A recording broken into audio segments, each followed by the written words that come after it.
Hi everybody, so with the recent announcement that Arma 4 will not be released until 2027, wow, that's a long way off, we've also just had some exciting news for Arma 3 in the fact there's a new cDLC coming called Expeditionary Forces. Let's go full screen so we can have a look at this, and you can wishlist it now. I'll put a link in the description below this video.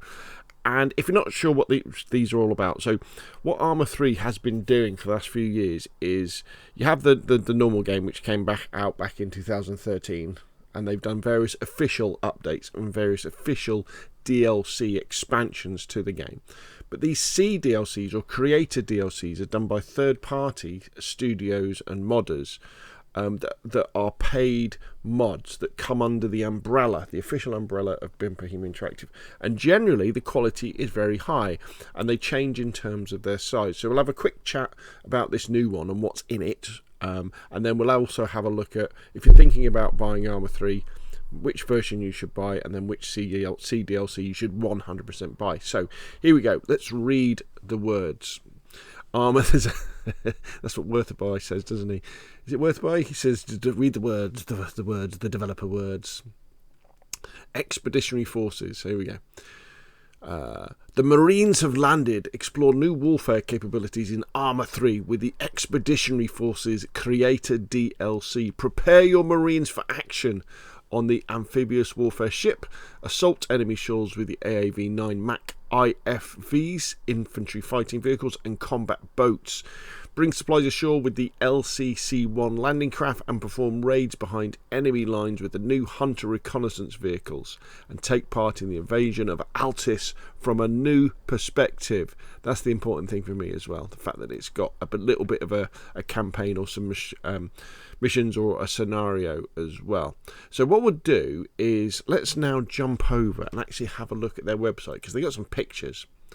Here we go. We like pictures, don't we? And so the way that the cDLC works is you'll have Arma 3, and then you buy the cDLC, and then when you fire up the Arma 3 launcher, you'll launch this along with it as well. And what they also do is, at the same time they release the cDLC, they release something called a compatibility pack, so that if modders use any assets from this cDLC in other mods, even if you don't own this cDLC, you'll be able to play on those say maps, for example, or those scenarios, as long as they're not like specifically this cDLC. So there's new diving gear, as you would expect from the Marines. This is the AAV-9 MAC to perform mechanized infantry assaults. It's an amphibious, I guess like an armored landing craft, isn't it? Looks like they've got this. That's armor there, is it? Or maybe they use that to go over trenches and things. I think the troops get out. Yeah, the troops get out of the back, don't they? And it has this big gun on the front as well. They use the AAV-9 MAC to carry a squad of 30 Marines up to the battlefield. Take advantage of the crewman camera and openable hatches for additional situational awareness and firepower. Very, very cool. And this is very interesting. It gets really cool because it's an amphibious armoured fighting vehicle. But look, they give it as a ship as well that you can launch them from. Resolute Cyclone. Join the 29th Marine Expeditionary Unit in Operation Resolute Cyclone and help secure the western flank during the NATO offensive on Altis. So yeah, so there is going to be a campaign, which is going to be nice. There will be official online servers.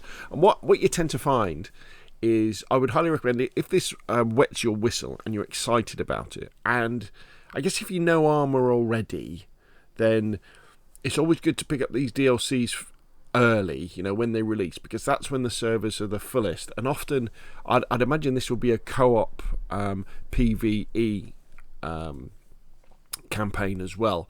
So it's good when there's lots of other people playing. So that'd be great. That was definitely the experience with the World War II cDLC, Spearhead, where it was really great at the beginning when lots and lots of people were playing, so you could play all the different scenarios, and there's not that many people playing now, especially if you want to play with other people. So that's very exciting. Ship to shore. Take advantage of the amphibious warfare ship's well deck. Load up your vehicles onto a landing craft catamaran and bring them ashore. This is going to be great, not just to have, you know, in combat situations, but just to enjoy moving things around. There we go. There's that catamaran. that you can put vehicles on. There's another one there. I guess it can change its the depth that it floats at. There's the ship in the distance. These guys are walking ashore. Nice. The Hunter reconnaissance vehicles are equipped with powerful electro-optical sensors capable of detecting targets several kilometres away. Nice. The new Titan NLOS missile can be used for either direct or indirect fire support. The terrain following guidance and data link connection allow it to destroy targets up to 32 kilometres away. There it is. Look at this bad boy. Very nice. The Hunter LAAD combines a short-range radar purpose-made to detect UAV emissions with a rapid-fire 30mm autocannon. I guess after the war in Ukraine is still going on, isn't it? But with the massive use of drones, we're going to see perhaps drone swarms coming to Arma 3, and you're going to need something like this to destroy them as they come in. The MJTF, so this new marine faction, comes with 2 different camos, woodland and desert, and lots of new character gear to fit a wide variety of terrains. Very nice.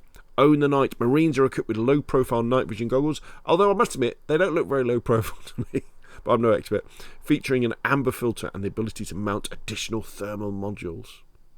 The right tool for the job. Expeditionary Forces created DLC brings a wide variety of new character assets and weapon attachments. Nice. The AH-99J Python brings new tools to the fight, featuring improved data link and radar. It can see further, shoot further, and suppress enemy anti-aircraft with the new AGM-122M sidearm anti-radiation missile. And a boat. This looks something out of James Bond, doesn't it? Featuring either a twin 12.7mm RWS or a Titan NLOS quad launcher, in addition to 2 7.62 miniguns and 2 12.7mm machine guns. The combat boat can provide devastating fire support both in water and on land. Yeah, it's funny. Yeah. We're going to put tracks on it. Very good. The combat boat can carry 16 fully equipped troops in addition to a crew of 6 at top speed of up to 115 kilometers an hour. Oh, it's got like a mini landing thing on the front. That's quite funny. So you can zip around and quickly disembark troops. Here we go. The LPD-36 USS Takmir is the flagship of the 29th Marine Expedition. Look at this thing. This looks great. Really very, very nice. The amphibious warfare ship features 6 landing spots for helicopters and VTOL aircraft of all sizes, in addition to a hangar bay to store additional support equipment. We have lots of fun with this, haven't we? Staging area. The interiors of the amphibious warfare ship have plenty of space for extra vehicles and equipment ready to be loaded and ferried ashore. Boat pit. The amphibious warfare ship can carry 2 combat boats in a dedicated boat pit. Very nice. And then we're back to the beginning. So all very, very exciting, and they don't say how much it will be. I would imagine it will be somewhere between £10 and £25. I'm thinking £15 or $15 for this one. I think the most expensive cDLC we've had has been Prairie Fire, which I think was about £25, $25, something like that. And then there's some of the smaller ones have been like $8. I think, or £8, I think.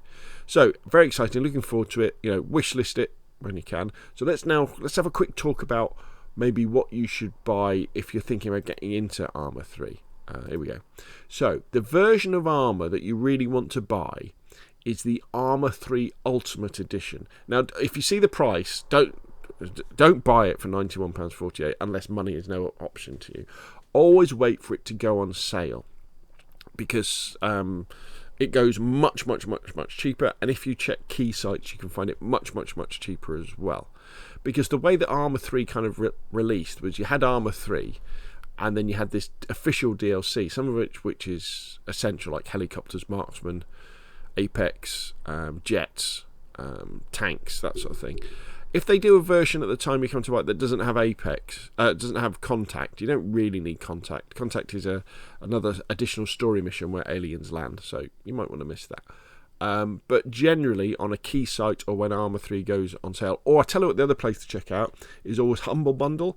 They normally do an Arma 3 Humble Bundle every now and again, and you can get loads of the official DLC. Now, the cDLC, again, goes in the sale, but if you're thinking about which ones could you buy and play now, Prairie Fire is essential. Has a really nice co-op or single-player campaign in it as well, where if you combine it with SOG AI, the AI mod, it is lots and lots of fun. And Mike Force, which people are still playing now, sort of 3 years after, is the online massive co-op multiplayer game where it's just cool. You look up gameplay Mike Force and you'll see what I'm talking about. It's absolutely marvellous. And also, I think Spearhead 1944, the World War II one, is really good. Now, I know it kind of had mixed reviews when it came out because it didn't have that much content in, but it was fairly cheap, I think, wasn't it? Yeah, 15 quid. And it doesn't have D-Day in it, or it didn't have D-Day in it on release. It has Operation Cobra, which came after D-Day, which is arguably just as important as D-Day.